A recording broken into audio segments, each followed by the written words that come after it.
She lost the first set. Then the sky opened up over Washington, D.C., and sent everyone home. 18 hours later, she won the match by a score that top three players almost never surrender in a final. 4-6. 6-4. 6-love. A bagel.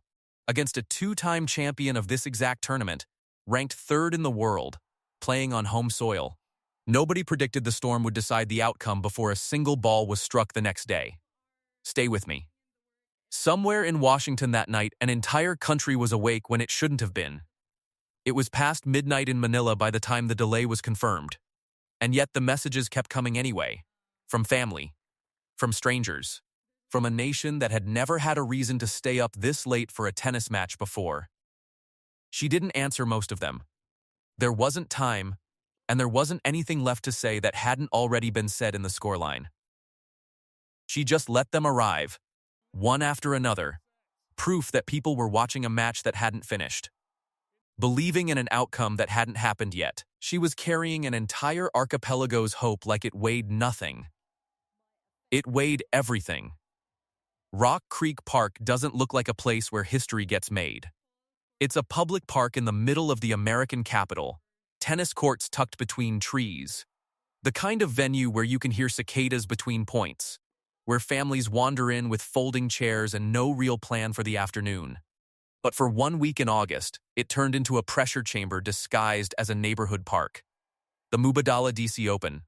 Hard courts baking under summer heat thick enough to slow a serve down by lunchtime. On Sunday, storm clouds that didn't care about broadcast schedules rolled in 3 separate times, dragging a final that was supposed to start at noon into something closer to chaos. Noon became 1:30. 1:30 became 2:45, with lightning close enough that the entire grounds were evacuated. It wasn't until 3 o'clock that 2 finalists finally walked onto a court that had spent the day drying and flooding and drying again. By the time play began, the afternoon was already half gone. Jessica Pegula, world number 3, two-time champion of this very event, took the first set, 6-4. 2 games into the second, with the American in control and the challenger from Manila trailing on the only number that mattered, the sky broke a 4th time. Lightning, evacuation, tarps rolled across a court that had barely dried, and an entire final suspended mid-sentence until noon the next day. Nobody in that stadium knew it yet, but the Storm hadn't just delayed a tennis match. It had frozen a fight at the exact moment one fighter was landing everything, and the other was about to find out what 18 hours of silence could do to a lead that still had to be finished. To understand why that mattered, you have to understand what the week had already cost her, and what it hadn't cost the woman across the net. No first round bye. Round 1 against an Olympic gold medalist and former world number 4, a 3-set war fought in punishing heat. On day 1, before her legs had found any rhythm at the tournament at all. Round 2, the defending champion of this exact event. Dispatched in a tiebreak she dominated. Quarterfinal, the 2nd seed, beaten in straight sets without much of a scare. Semifinal, a 4-time Grand Slam champion, broken twice in under 80 minutes. A scoreline so lopsided that her opponent would later admit the crowd noise reminded her of a basketball arena more than a tennis court. 4 matches. No easing in, no gentle draw. Most of them against players ranked inside the world's elite. And every one of them decided by a return game that treated opposing serves like an argument she refused to lose, point after point, until the players across the net started missing shots they never miss. That was the peak. Unseeded coming into the tournament, standing 1 match from her first tour title, having already dismantled an Olympic champion, a defending champion, and a major winner inside 5 relentless days. She had done in a week what some players spend entire seasons chasing. And then she ran into a wall named Jessica Pegula. This wasn't a collapse, understand that clearly. Because it matters for what comes next. Pegula didn't get lucky. She read the left-handed spin better than anyone had all week. She extended rallies on purpose, made her opponent hit 1 more ball every point, and let a week of accumulated running quietly do the damage for her. 6 games to 4. It was calculated. It was earned. And by the time the rain came, it was working exactly as planned. 2 games into the second set. Down a break.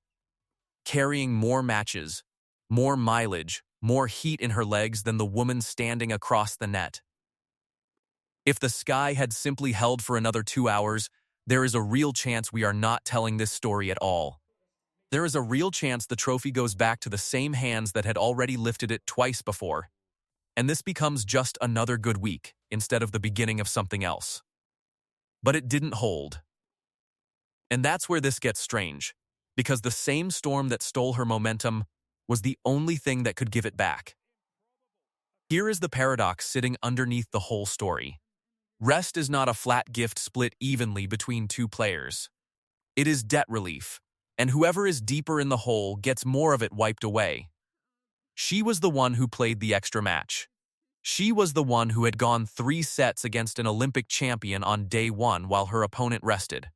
18 hours of sleep and treatment did not refresh 2 athletes by the same amount. It erased the one advantage her opponent could not manufacture again on Monday, the tiredness that skill alone cannot make up for once the other player is no longer tired. There was a second cost buried in that delay too, one that had nothing to do with legs. For 6 hours on Sunday, Pegula had to sit with a lead instead of finishing it. Warm up. Wait. Warm up again. Watch a court crew fight a surface that refused to cooperate. Go home. Sleep on it. Come back the next morning and defend the same lead all over again before a single new point had been played. A lead like that has to be carried, through a locker room, through a restless night, through a Monday morning where the only thought in your head is not losing what you already have, instead of building on what's still in front of you. And then there is the mechanism almost nobody in that broadcast booth was going to mention. A cold restart does not punish every style of tennis equally. It punishes rhythm first, and it does it quietly, in ways that don't show up on a stat sheet until the games are already gone. The serve is the most field-dependent shot in the sport. A precise toss repeated identically hundreds of times. Timing built entirely from muscle memory and hours of warm-up. The return is the opposite. It is reaction. Read the toss, read the shoulder, move. You can do that cold. You can walk out after 18 hours away and read a ball just fine. Because you are not building anything from scratch, you are simply responding to what is already coming at you. She had built her entire week on returns, not rhythm. Spin the tour rarely drills against, because left-handers are rare enough that nobody prepares for it properly. Standing in close, taking time away before opponents could reset, making the return of serve the single most uncomfortable exchange on the court. The storm did not just rest her legs. It rested the one skill she needed least on Monday morning, and it barely touched the one skill she needed most. Monday noon, a workday in the American capital, not a lazy Sunday built for a casual crowd. The weekend fans, the families who wandered in without much of a plan, most of them could not make it back. But the people who had flown in from Manila, from cities with entire communities built around one single name, had not come for a weekend in the first place. They came for this. They rearranged a Monday morning around a tennis match, and a crowd that should have thinned out by half instead turned louder, tighter, and more one-sided than the day before.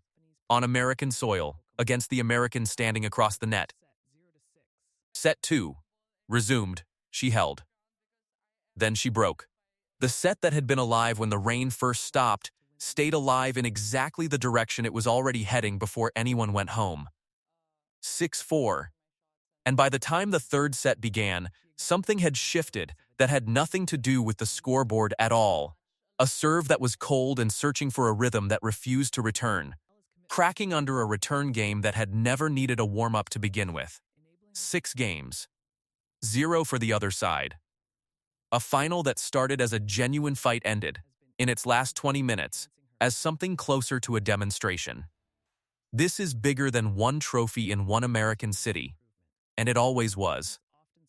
For the first time in the history of the sport, a player from the Philippines stood on a WTA Tour podium holding a singles title. Not a junior event, not an exhibition. The real thing.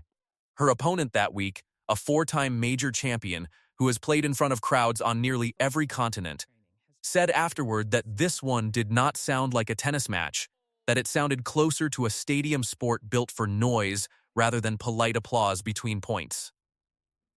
That is not exaggeration. That is what it actually sounds like when a country that has never had this moment before finally gets it.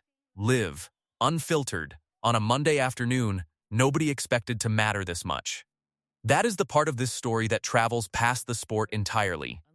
Everyone alive knows what it feels like to be written off at the worst possible moment, to lose the first round of something, to get sent home mid-sentence with the scoreboard against you, to carry something heavy that nobody else in the room can see.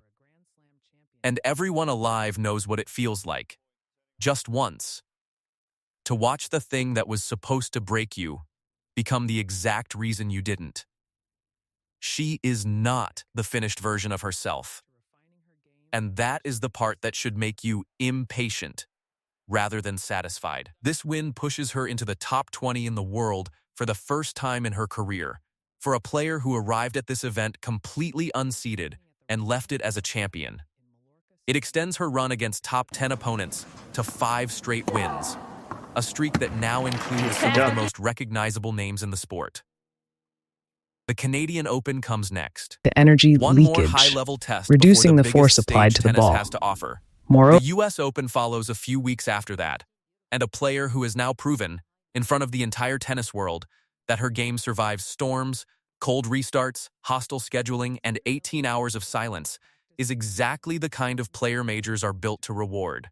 Because a Grand Slam is 14 days of precisely this kind of chaos stacked on top of itself, and most careers are ultimately decided by who can still find their shot on the other side of it. The rain did not make her a champion. It only stopped hiding what she already was underneath all that pressure. Storms do not build character. They reveal it, in the hours you cannot control, in the version of yourself that shows up when the schedule falls apart completely and nobody is watching how you spend the wait. She spent hers resting, healing, and letting a nation's disbelief turn quietly into belief while she slept. And when the sky finally cleared, the only thing left standing on that court was a player who had never actually been depending on the weather to begin with. So tell me, before the trophy, before the ranking jump, before any of this became history, was there a moment this week you already knew? A match, a stat, a single point, where you thought, this one is different? Because in a few years, when everyone knows this name, you will want a record of when you knew first.